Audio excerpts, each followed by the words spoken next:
Vamos a hablar acerca del tema de cuadriláteros. ¿Qué cosa es un cuadrilátero?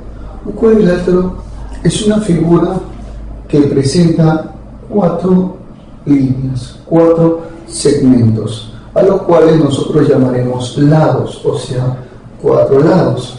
Entonces, toda figura que tenga 4 lados se le denominará cuadrilátero. Además, este de acá va a tener 4 vértices, o sea, 4 puntos que originen a dicho cuadrilátero. Muy bien. Los cuadriláteros se pueden clasificar de diferentes formas, diferentes maneras. Como por ejemplo, se pueden clasificar por el paralelismo de sus lados, en los cuales podemos clasificarlos en trapezoides, trapecios y paralelogramos. Claro, entonces, dentro del concepto de cuadrilátero hay una infinidad de casos en los cuales se puede trabajar a través de él. Ahorita nosotros lo que nos vamos a preocupar es simplemente de trabajar de la propiedad y de la suma de los ángulos internos. ¿Está bien? O sea, ¿cómo es eso, profe? Siendo un cuadrilátero, este de acá va a tener 4 ángulos internos. ¿Cuáles son esos, profe? Por ejemplo, que sea alfa, beta, teta y omega, por ejemplo, ¿no? Entonces, alfa, beta, teta y omega son los ángulos internos de ese cuadrilátero. Y según la propiedad que nosotros vamos a ver, se va a cumplir lo siguiente. ¿Qué se cumplirá? Bueno, se cumplirá, caballeros, señoras, señoritos, que la suma de los ángulos internos, o sea, alfa, más beta, más teta y más omega, todo eso te tiene que dar 360 grados. Entonces, ese es el concepto previo que nosotros tenemos que saber, simplemente, que la suma de todos los ángulos internos del cuadrilátero es igual a 360 grados. Profesor, pero ¿cómo nosotros podemos validar eso de él? Claro, hay que demostrarlo, pues, se tiene que demostrar. Entonces, a continuación nosotros demostraremos lo que hemos dicho ahí en ese caso. Bien, vamos a graficar entonces, por ejemplo, nuestro cuadrilátero. Como ya te dije, el cuadrilátero ABCD. Entonces acá está. Este es A, B, C y D. Muy bien, el cuadrilátero entonces ABCD. En el cual ya dije que esto acá es alfa, esto acá es beta, teta y omega, por ejemplo. Muy bien. Entonces, ahorita la misión que tenemos es demostrar que la suma de todos estos 4 ángulos internos es igual a 360 grados. Y para ello nos vamos a valer de una de las propiedades del triángulo, en el cual nos dice siempre que la suma de los ángulos internos en todo triángulo es 180 grados. Muy bien, entonces hagamos eso ahora. ¿Cómo es eso, profe? Mira, por ejemplo, tracemos una línea que corte y bueno, que sea trazado así, ¿no? Desde A hasta C. O sea, a esta línea también se le conoce como la diagonal del cuadrilátero. Muy bien. Entonces, también yo puedo decirte lo siguiente, mira, que este ángulo, por ejemplo, que está acá, sea un ángulo X, por ejemplo. Ah, ya. Pero como todo es alfa y esta partecita es X, es obvio suponer que esto es alfa menos X. Claro, para que todo sumado te dé alfa. Y lo mismo, por ejemplo, por acá. Si esto de acá, este ángulo que yo estoy observando acá, yo digo que es un Y. Entonces lo que está acá sería un teta menos Y. Claro que sí. Así es como se determinaría ese caso. Ahora, inmediatamente en el triángulo, mira, que voy a proceder a copiar en el triángulo ABC. Profe, ¿qué es lo que se cumple en ese triángulo ABC? Bueno, tal como tú lo puedes verificar, caballero, en ese triángulo ABC, ¿no? El triángulo ABC, lo que se va a cumplir es que la suma de los ángulos internos es 180 grados. Adelantemos entonces. De acuerdo al triángulo ABC, se sabe que si yo X más beta y más teta, bueno, en este caso sería Y, ¿no? Claro, entonces yo digo, en este triángulo ABC sumo X más B y más Y, todo eso te tiene que dar 180, ¿no? Por propiedad en triángulos. Claro. Y en el triángulo ABC, se va a cumplir algo similar, que omega más alfa menos X más teta menos Y es igual todo a 180 grados. Ahí la profe, o sea que alfa menos X más teta menos Y más omega te tiene que dar todo 360 grados. Bueno, no, estoy hablando. Te tiene que dar 180 grados. Mucho cuidado con despistar esta parte. Claro, la suma de los ángulos internos siempre tiene que dar 380 grados. Ya me estoy yendo desde frente a la resolución ya. Mucho cuidado con eso. Ahora sí, sumando de donde recién nos va a salir esto. ¿Ya? Entonces, tomando en cuenta que la suma de todos estos 180 y de todos estos también 180, procedemos a sumar cada una de las ecuaciones. Pero mira, X menos X se te va. Así como Y menos Y se te va. ¿Y qué es lo que me va a quedar, profe? Ya te va a quedar alfa más beta más teta más omega, y todo eso igual a 180 más 180, 360 graditos. Tal y como lo puedes observar ahí. Recontra sencillísimo. Y mira, esto acá es la propiedad que te voy a colocar ahí, es lo mismo. O sea, en otras palabras, esto acá, caballero, es lo que queríamos demostrar. Buenos días. Hablemos ahora acerca de lo que viene a ser un paralelogramo. ¿Qué cosa es un paralelogramo para nosotros? Es una figura que tiene 4 lados, o sea, es un cuadrilátero, con la condición de que tiene 2 pares de lados paralelos entre sí. O sea, por ejemplo, si este es un paralelogramo, tenemos que este lado y este lado son paralelos entre sí, y este lado también son paralelos entre sí. O sea, los 2 pares de lados que tienen van a ser paralelos entre ellos. Estos paralelogramos se pueden clasificar en diferentes tipos. Tenemos, por ejemplo, el paralelogramo romboide, que es el paralelogramo común y corriente, que no tiene otra propiedad más que el paralelismo de sus lados. Tenemos los rectángulos, tenemos los rombos y tenemos los cuadrados. Entonces, esos son los 4 tipos de paralelogramos que existen. En primer lugar, hablaremos nosotros acerca de lo que viene a ser el paralelogramo romboide. Hemos elaborado un cuadro en el cual vamos a mencionar nosotros esas características. Bueno, a continuación cada una de ellas. Veamos. Primera característica de este paralelogramo, ¿no? ¿Cuál es, profe? Que los lados opuestos son paralelos. Por ejemplo, AB y CD son paralelos. Entonces yo diré, por ejemplo, acá que AB, tal como estás observando ahí, y CD, estos dos tienen que ser paralelos. O sea, los lados opuestos son paralelos. ¿Quién más, profe? Ya. BC y AD también. Entonces pongo por acá BC y AD. ¿Cómo son en este caso estos dos? Esos dos también serían paralelos. Está bien, profesor. Estos dos son paralelos. Bueno, aparte de ello, lo que también podemos nosotros pronunciar acá en este caso es que los lados opuestos, aparte de ser paralelos, tienen la misma medida.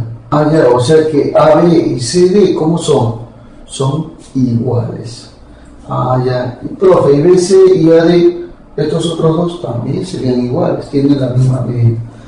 O sea, yo puedo decir entonces que AB, profesor, con CD, ¿cómo son esas dos? Son igualitas, como todas.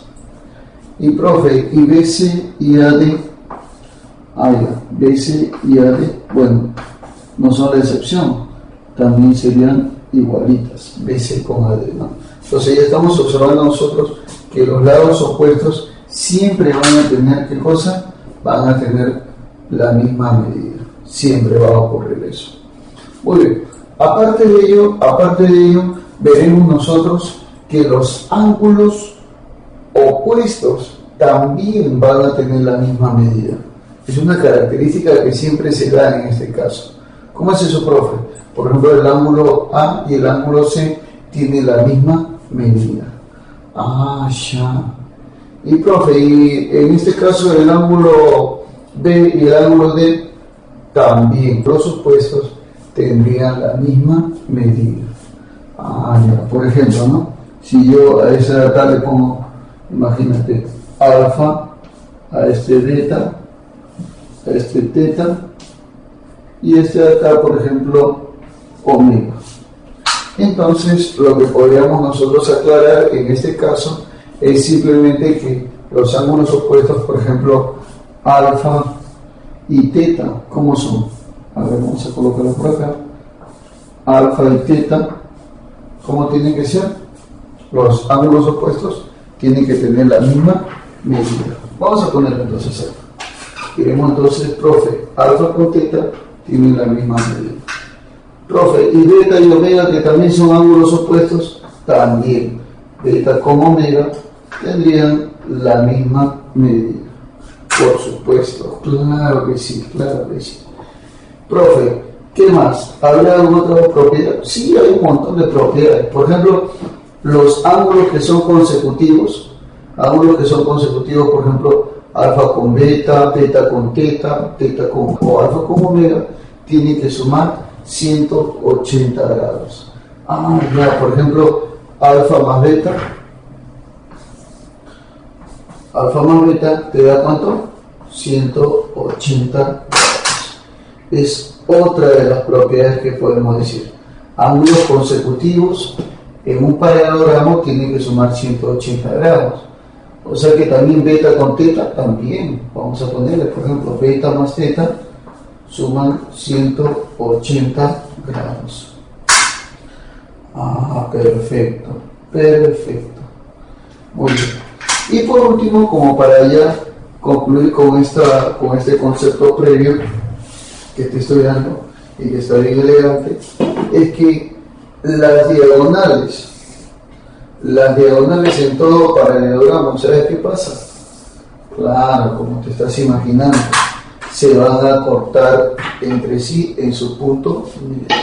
O sea, este es el punto medio entonces de las diagonales del paralelogramo. O sea que, por ejemplo, imagínate que sea el punto M. Entonces AM es igual a MC. Claro que sí. O también puedes decir tú que BM es igual a MD. O sea, siempre las diagonales se van a cortar en su punto medio en todo el paralelogramo. O sea, yo digo AM, profe, AM, ¿con quién será igual?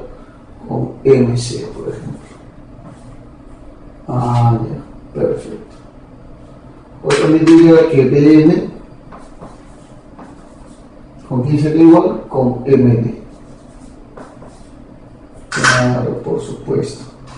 Entonces, estas son las características, las propiedades que en todo caso tendría un paralelogramo. Muy importante que tú sepas eso porque esto se aplica bastante en los problemas que tú requieras.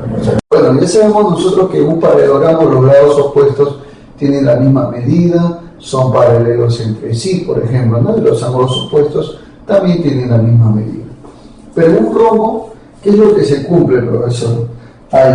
En un rombo lo que se va a cumplir, primero que nada, es que sus diagonales, esta es la consideración que se hace, sus diagonales van a ser perpendiculares entre sí. Entonces, imagínate. ¿Esto proporcionará algo en el concepto? Por supuesto, mira. Tú sabes que las diagonales están en un paralelogramo en su punto medio, ¿sí o no? Eso ya se sabe. Ya, pero, o sea, ¿qué ocurriría, por ejemplo, si en este caso se cortaran perpendicularmente? quiere decir que cada una de las diagonales sería la mediatriz de la otra. O sea, BD es la mediatriz de AC y AC también es la mediatriz de BD. O sea, ambas son mediatrices entre sí. Y si se cumple ello, entonces, obviamente por el teorema de la mediatriz, se sabe que los lados que están acá, o sea, este lado será igual a este lado por la mediatriz, ¿no? Claro, o sea, las distancias entre los puntos extremos que contiene la mediatriz miden lo mismo. O sea, si esto vale A, esto valdría A. Pero como quiera que lo veas, si tú ves, por ejemplo, de acá la otra mediatriz, mira, punto medio quiere decir entonces que de aquí a aquí mide lo mismo. Ah, ya. O sea que esto vale A. Y lo mismo, si tú ves por acá, mira la mediatriz, estos dos miden lo mismo. A. Ah, o sea, en otras palabras, estamos con nosotros que en un rombo la medida de sus lados, ¿cómo son todos siempre? ¿Cómo son todas? Iguales. Aparte de ello, también se cumple que esta mediatriz sería una bisectriz. O sea, así funciona esto. Ah, ya, o sea, en otras palabras, si esto vale teta, esto valdría teta. ¿Te das cuenta? ¿Sí, no? Es una bisectriz. Igual lo mismo acá abajo, es una bisectriz, pero una bisectriz idéntica a la que estaba al frente de ella. Ah, perfecto, perfectísimo. Y ahora, profesor, ¿qué más? Ah, ya. Y acá también igual, ¿no? Por ser una mediatriz, es una bisectriz ahí. Y acá también es una bisectriz idéntica a la anterior. Son bisectrices idénticas, pues, ¿no? En los lados opuestos. Muy bien, entonces, esto es lo que yo te puedo ofrecer acerca de lo que viene a ser el concepto de un rombo. O sea, un rombo es esto. Es un paralelogramo, pero especial, en el cual sus diagonales son perpendiculares. Y el que sean perpendiculares conllevó a todo. Aparte de lo que tú ya sabías, adicionamos este concepto que es muy bonito y muy importante. Buenos días. Hemos hablado acerca de lo que vienen a ser los paralelogramos equiláteros, también conocidos como rombos. Son aquellos paralelogramos que tienen la misma medida de todos sus lados, ¿no? Claro, ya habíamos definido, ¿te acuerdas?, de que las diagonales eran perpendiculares entre sí y como consecuencia de ello te daba la equidad en sus lados. Ahora veamos otro tipo de paralelogramo en el cual ya no es equilátero, sino equiángulo. O sea, quiere decir que las medidas de sus ángulos son completamente iguales. Muy bien. Entonces, profe, ¿cómo es eso de que la medida de sus ángulos son iguales? Claro. O sea, por ejemplo, este ángulo, este ángulo, este ángulo y este ángulo, los cuatro ángulos sean de la misma medida. Pero como tú ya sabes que la suma de los ángulos en un cuadrilátero es 360 grados, eso quiere decir que todos ellos deben sumar 360 grados y a su vez ser iguales, o sea, 360 grados entre 4, 90 grados, tú lo has dicho. O sea, todos estos ángulos son ángulos de 90 grados o ángulos rectos, como quieras decirlos. Muy bien. Entonces, esa es la característica, ¿no? Y nosotros diremos entonces, profesor, un rectángulo, ¿qué cosa es? Simplemente un rectángulo es un paralelogramo, pero un paralelogramo especial. Es un paralelogramo equiángulo. Claro, o sea que todas las medidas de sus ángulos son completamente iguales. Y por ser paralelogramo, obviamente, sus lados opuestos también deben tener la misma medida. O sea, AB es igual aquí a CD. O sea, la medida entonces de AB y CD son iguales.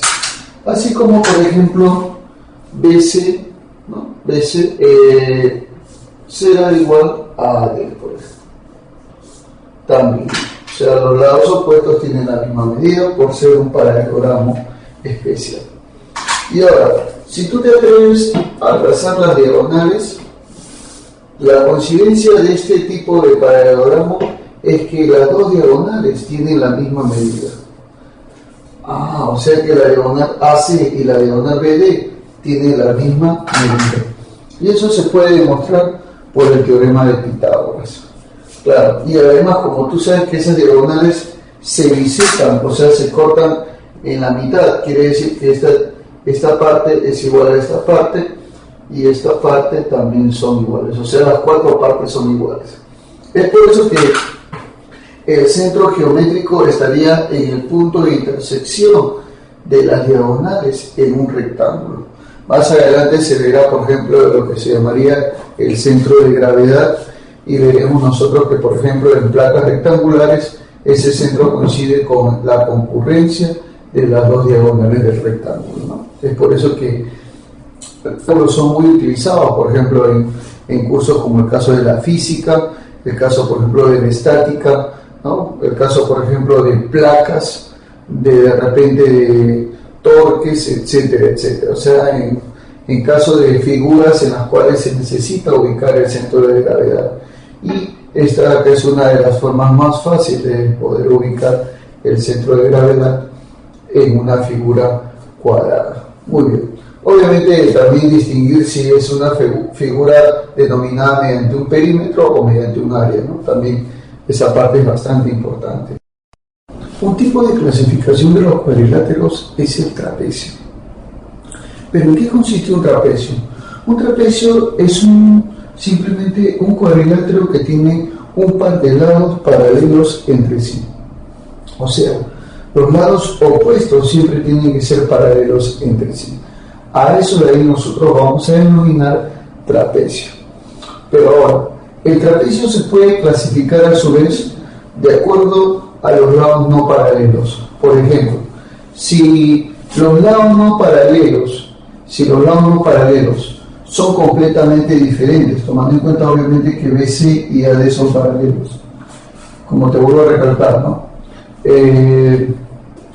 Nosotros decimos lo siguiente: si esto de acá y esto de acá son completamente diferentes, o sea, esto es diferente a esto, entonces, si se cumple eso en un trapecio, simplemente estaremos hablando de un trapecio escaleno. A esto de acá, entonces, como vuelvo a recalcar, se denominaría un trapecio escaleno. Muy bien.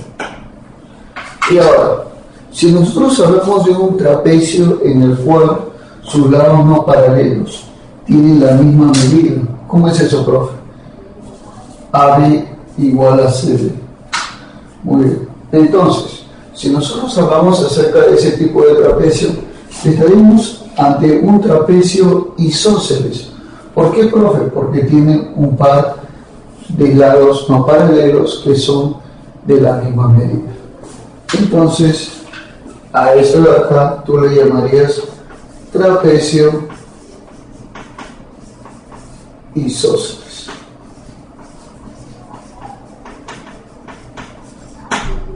Muy bien. Y por último, si en este caso un trapecio tiene un par de ángulos rectos, tal y como estás observándolo acá, entonces ese tipo de trapecio simplemente sería un trapecio rectángulo. Ya, profesor. O sea que esto de acá es un trapecio rectángulo. Nada más que decir eso. ¿Te das cuenta? Entonces, tanto el trapecio escaleno como el isósceles y como el trapecio rectángulo son clasificaciones de lo que nosotros estamos observando. Ahora, profesor, pero, o sea, ¿en qué se fundamenta esa característica en cada uno de los casos? Tú me preguntarás de repente. ¿O cómo es que se obtienen estos trapecios? Bueno, los trapecios y su clasificación se van a obtener a partir, obviamente, de una sección cortada de un triángulo. A partir de ahí es lo que se va a someter. Mira, por ejemplo, Si nosotros tenemos, imagínate, un triángulo escaleno, ¿no? Triángulo escaleno, por ejemplo. Entonces, ¿recuerdas qué cosa era un triángulo escaleno? Un triángulo escaleno es aquel que tiene simplemente sus lados totalmente diferentes. Este lado y este lado son diferentes. E inclusive el de abajo también son diferentes. O sea, los tres lados son diferentes. Entonces, si por ese triángulo escaleno tú trazas una línea recta, la parte limitada, la sección limitada, sería un trapecio escaleno. ¿Está bien? ¿Estamos de acuerdo con ello? Claro que sí. Si nosotros, por ejemplo, contamos con un triángulo isósceles, este de acá sería el triángulo isósceles, en el cual tiene un par de lados congruentes, ¿no? Tal y como lo vemos. Entonces, al trazar una línea recta, la sección determinada sería un trapecio isósceles. ¿Te das cuenta? Y si, por ejemplo, tenemos un triángulo rectángulo, por acá, por ejemplo, triángulo rectángulo, ahí está, un triángulo rectángulo, entonces, al trazar una línea paralela a su base, que corta obviamente este lado en un ángulo de 90 grados, formará una sección llamada trapecio rectángulo. O sea, los trapecios simplemente van a ser partes, porciones de triángulos, los cuales han sido seccionados, han sido cortados y se ha determinado obviamente la figura inferior en cada uno de los casos. Y a eso nosotros denominaremos simplemente un trapecio, tal y como lo puedes observar. Hablemos acerca de la mediana de un trapecio. ¿Qué cosa es la mediana de un trapecio? Simplemente es aquella línea o segmento que se forma por la unión de los puntos medios de los lados no paralelos en un trapecio. A eso ahí se le va a denominar entonces mediana, o también llamada base media. Por ejemplo, ¿no? Nosotros ubicamos, imagínate el punto medio M. M es el punto medio del lado AB, por ejemplo. ¿Está bien? Ahora, si tú deseas, puedes trazar una recta paralela, ojo, una recta paralela así, y esa recta paralela va a contener a la mediana. O también, si tú quieres, puedes ubicar el punto M, que es el punto medio de CD, por ejemplo. Entonces, cuando yo trace dicho segmento, MN, a MN se le conocerá como la mediana del trapecio. ¿Te das cuenta, sí o no? Claro que sí.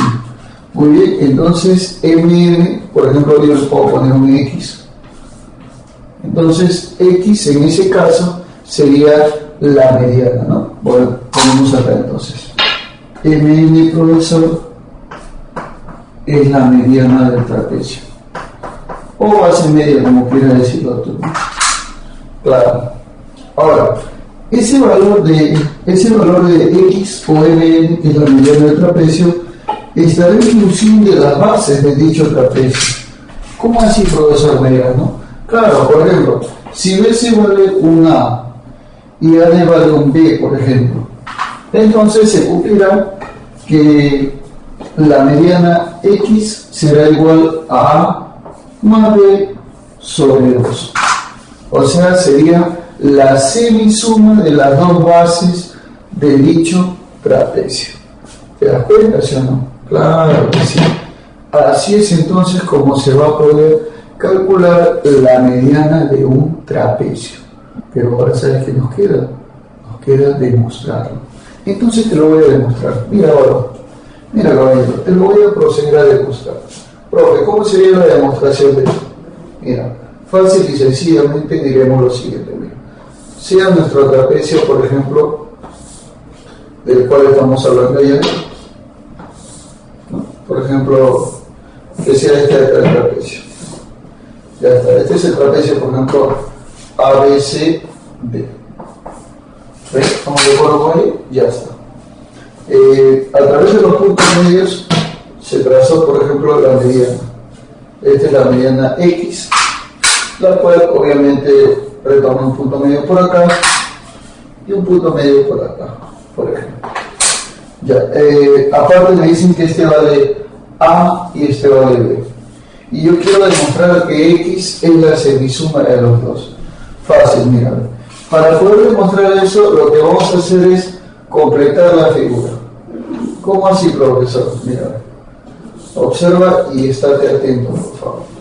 Tienes que completar la figura de tal manera que se forma un rectángulo. ¿Sí? Por acá también igual, de la misma manera, vamos a formar un rectángulo.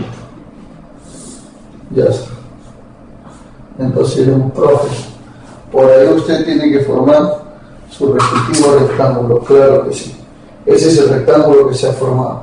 Pero mira, prolonguemos dicha mediana. Por acá y por acá. Estos son segmentos que no conozco. Le voy a poner, por ejemplo, M y este M. Pero ¿sabe qué? En el triángulo, por ejemplo, ponle E a este punto. En el triángulo AB, en este triángulo, M es la base media del triángulo. ¿Te das cuenta? Y por propiedad se sabe que siempre la base media es la mitad de la base real. O sea que la base real es el doble de la base media. O sea que esto es 2M. Y lo mismo pasaría por acá, mira. Esta de acá, obviamente, es la base media de este triángulo. Del triángulo, por ejemplo, CFD. Muy bien, entonces, en el triángulo CFD, como esta es la mediana, y esto vale n, este sería el doble. O sea, 2n. Eso es lo que se cumplirá de acuerdo al concepto de, ¿qué cosa? De triángulo. Claro que sí. Muy bien. Entonces, aparte de ello, nosotros podemos saber algo que es muy importante para nosotros. ¿Qué cosa, profesor? ¿Qué cosa es tan importante de lo que usted está hablando? Mira, ¿no? Claro, mira. Si yo sumo todas estas partes, es cierto, ¿no?, que todas estas partes sumadas te darían lo que está acá. Claro que sí. O sea, esto más esto y más esto me daría esto de acá. Ya. Entonces yo diré, mira lo que voy a decir inmediatamente. Diré que como es un rectángulo, n más x más n es igual a b. O más, x más m más n es igual a ¿quién? Es igual a b. Muy bien. Entonces, por lo tanto, despejando en este caso m más n, diré que m más n es igual a b menos x. M más n es igual a b menos x. Muy bien. Ya. Ahora procedemos a igualar, pero la parte de arriba. ¿Cómo es eso, profe? Esta parte de arriba con la parte de abajo, ya que es un rectángulo también, ¿sí? O sea que a más 2n más 2n, o sea, esto más esto es igual a b. Claro que sí, sí y sí. Pero esto de acá es a más, pero mira, 2m más 2n es el doble de esto, ¿sí o no? Es como que a esto lo hubiera multiplicado por 2. Entonces, si es el doble de esto, también, caballero, sería el doble de esto. O sea, sería 2b menos 2x. Y eso será igual a b. Claro que sí.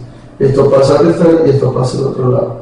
Sería a más 2b menos b. Igual a esto al otro lado positivo sería 2x.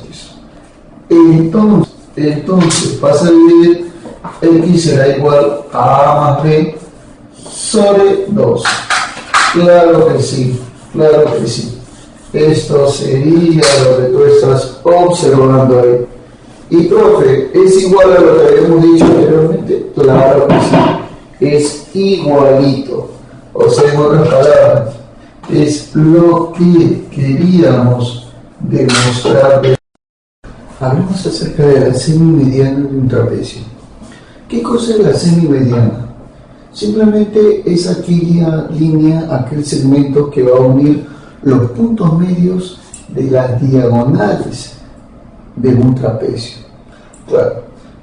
Nosotros, por ejemplo, ya en el estudio hemos visto lo que vendría a ser la mediana. Y hemos dicho que la mediana es el segmento que une los lados no paralelos, bueno, los puntos medios de los lados no paralelos. Pero para nuestros casos ahora hablaremos de los puntos medios, pero no de los lados no paralelos, sino de las diagonales.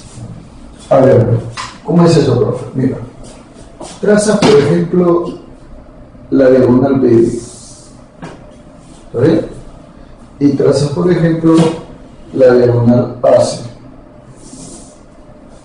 Perfecto. Muy bien. Ahora, en esas dos diagonales que tú estás observando, vamos a ubicar los puntos, por ejemplo, el punto M, que es el punto medio de la diagonal AC, ¿no? Entonces, en el cual yo digo AM es igual a, debido a que M es punto medio de esa diagonal. Ya está, perfecto. Y ahora por acá ubicaría el punto N, que es punto medio de la diagonal de D, ¿no? ¿El que, profe? D, también con progresión. Ah, ya. O sea, en otras palabras, que tal y como vemos acá,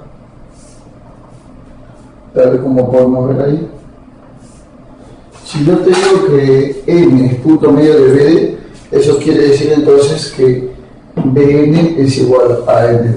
Bueno, en todo caso, si se cumple ello, acá el detalle es la medida o el cálculo del segmento que une los puntos medios de las diagonales del trapecio. A esto de acá también se le va a conocer como la semimediana. ¿Estamos de acuerdo con eso? Sería entonces la semimediana. Muy bien, profesor. O sea, quiere decir que esto de acá XMN es la semimediana porque ese punto, obviamente, es el segmento que une los puntos medios de estos dos. Ya está, perfecto. Ahora, a veces, por ejemplo, yo le voy a dar un lado, por ejemplo, que le puedo poner A, y a AD le voy a poner el lado B, por ejemplo. Es un ejemplo que yo estoy diciendo. Se me ocurre a mí, y bueno, tal y como pueden ver ahí, lo hice. A y B. Y bueno, X está bien. Entonces, de acuerdo a ello, tú vas a tomar en cuenta lo siguiente. ¿Qué cosa, profesor? Tomarás en cuenta que este segmento que une los puntos medios de la diagonal, o también llamada semimediana, la semimediana será igual ¿a qué será igual, profesor? Será igual a la diferencia de las dos bases, o sea, base mayor menos base menor sobre 2. Así es entonces como se podrá calcular el valor lógicamente de ¿qué, profe? De la semimediana del trapecio. Así es como se debe utilizar. Ahora lo que vamos a hacer de inmediato es demostrar esta parte que va a ser bastante interesante para nosotros. Muy bien, entonces, profe, ¿cómo lo demuestro? Mira, así te lo voy a mostrar. Obsérvalo clara y detenidamente. Y diremos, mira, este es el trapecio, ¿no? Del cual se está mencionando. Claro que sí. Entonces, ese sería el trapecio A, B, C, D. Muy bien, perfecto. Una vez ubicados los puntos y ubicado el trapecio, procederemos hasta hacer las diagonales de dicho trapecio. Muy bien. Y ahora por acá ubicaremos los puntos medios de esto. Y este acá sería el segmento que queremos calcular, ya que es punto medio de AC y también es punto medio de BD. Muy bien, perfecto. Y eso lo vamos a hacer en función de los lados que vendrán a ser A y B. Perfecto. Entonces nosotros vamos a calcular eso, el valor de la semimediana a partir de estos dos valores. Mira, vamos a utilizar en primer lugar en el triángulo, por ejemplo, ABC. Si yo sigo prolongando, este punto medio se va a prolongar por acá. Claro, porque obviamente va a ser paralelo a la base. Entonces, dado el caso, esta base sería la mitad de quién, profe, la mitad de esto. ¿Te das cuenta? Claro, o sea, esto de acá es el doble de esto. O sea, esto es A medios. Ya. Así es entonces como se va a determinar ello. Ahora, date cuenta tú que esto más esto, o sea, todo esto, todo este segmento en el que uno hable de este segmento es la mitad de esto de acá. ¿Por qué, profe? Teorema de la base media, ¿no? Ya. O sea, quiere decir entonces que A medios más X es igual a la mitad de la base, que es B medios. Pasar a restar, le equivaldría a B medios menos A medios. Equivaldría a B menos A sobre 2. Muy bien, así es. Perfectísimo. Entonces, esto de acá, lo que te acabo de demostrar es esto de acá. Te he demostrado entonces en forma entera la ecuación que corresponde obviamente a qué, a la semimediana, y nos salió igual que lo que está allá. O sea, en otras palabras, era lo que queríamos demostrar fácil y sencillamente. Hablemos acerca de lo que vienen a ser los trapezoides. Bueno, dentro del estudio de los cuadriláteros sabemos que los trapezoides son aquellas figuras que no tienen ningún lado paralelo, o sea, ningún par de lados paralelos. A diferencia de los trapecios y los paralelogramos, en este caso no encontramos características incomunes. Muy bien. Entonces, ese trapezoide a su vez se va a clasificar en dos tipos. Tenemos el trapezoide asimétrico y el trapezoide simétrico. ¿Cuál sería la diferencia entre un trapezoide asimétrico y un trapezoide simétrico? Bueno, un trapezoide asimétrico es un trapezoide común y corriente, un trapezoide cualesquiera, o sea, en el cual tú no vas a encontrar en sí en este caso, una propiedad, ¿no?, que tú requieras. De repente por ahí, por los ángulos, ¿no?, pero en sí no tiene características propias, sino es algo que le dé ningún problema a alguna característica. En cambio, en un trapezoide simétrico sí hay una característica que es muy importante. Tú me preguntarás, ¿no, profesor, y cuál es esa característica? La típica es que en un trapezoide simétrico, una de las dos diagonales es la mediatriz de la otra diagonal. ¿Cómo es eso, profe? Por ejemplo, si es la diagonal AC, entonces BD es una mediatriz, o sea, perpendicularmente corta a este lado en dos partes iguales. ¿Te das cuenta, no? Entonces, como este es un segmento, entonces trazamos la mediatriz, que vendría a ser la otra diagonal. Muy bien. Profe, ¿y esto trae consecuencias? Por supuesto.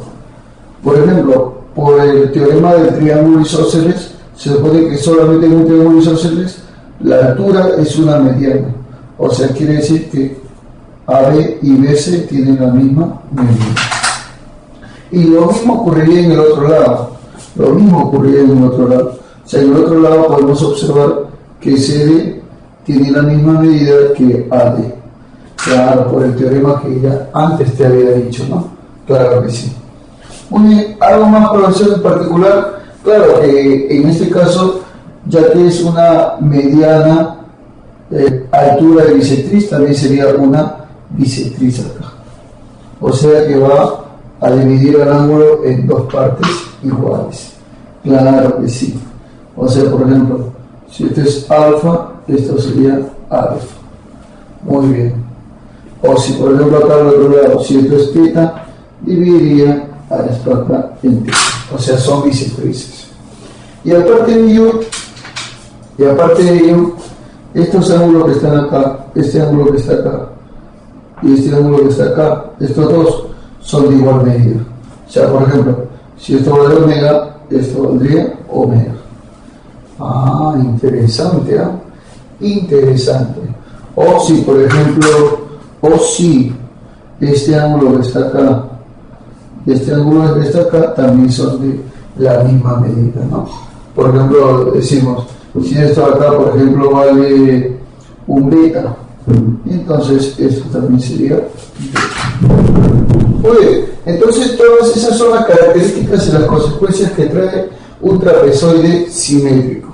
Muy bien, entonces si tú quieres estudio, obviamente tienes que saber y tienes que comprender la característica entonces de un trapezoide simétrico. Buenos días, chicos. Veamos otra propiedad particular en los triángulos. Como por ejemplo veremos la propiedad del cuadrilátero cruzado, o también conocido como la propiedad de la mariposita o de la mariposa. Entonces, ¿cómo es esto, profesor? Mira, vemos acá un cuadrilátero cruzado en el cual se va a cumplir que acá va a haber dos ángulos, como alfa y beta.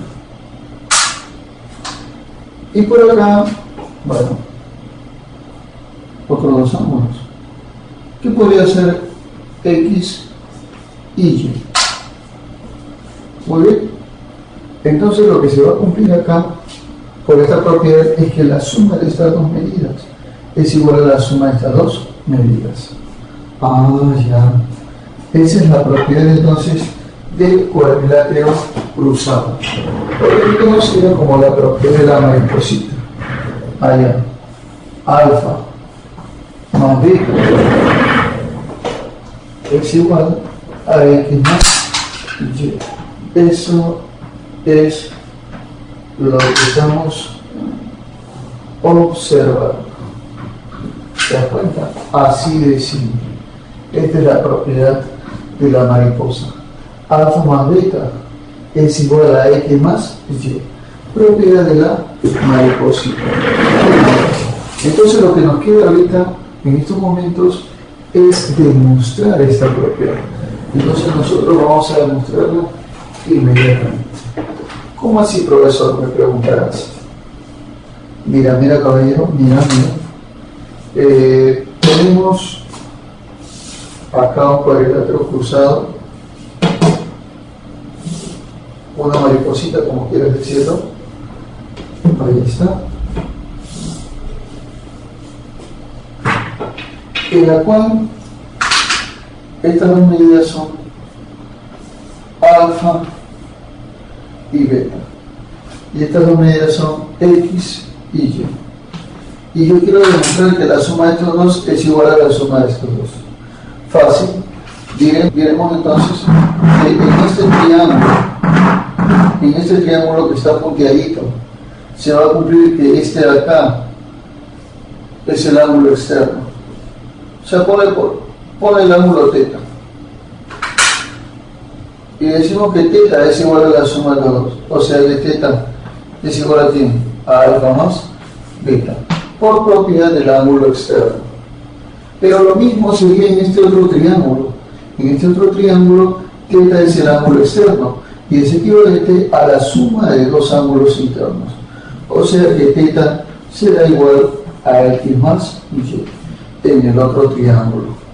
Y ahora, como se trata de la misma tetita en ambos casos, quiere decir que alfa más beta, que era θ, es igual a X más Y, que también es θ. Muy bien, y dada esta igualdad, estamos demostrando la propiedad de la mariposita. O sea, podemos decir nosotros que esto es lo que queríamos demostrar. Muy bien, muy bien. La propiedad tiene muchas aplicaciones, no solamente en este curso, por ejemplo en el curso de física también. ¿Cuál es el ángulo formado entre la fuerza de gravedad y la reacción normal? Es un problema que tienen varios estudiantes. Y de ahí tú vas a aplicar la propiedad de la mariposa para demostrar. Claro, por ejemplo, ¿no? Mira, veamos acá, como para que quede entendido esta parte. A ver, sea un plano inclinado, ¿no? Y en el cual tenemos un cuerpo. Ya. Por acá más o menos se encontrará el ángulo formado.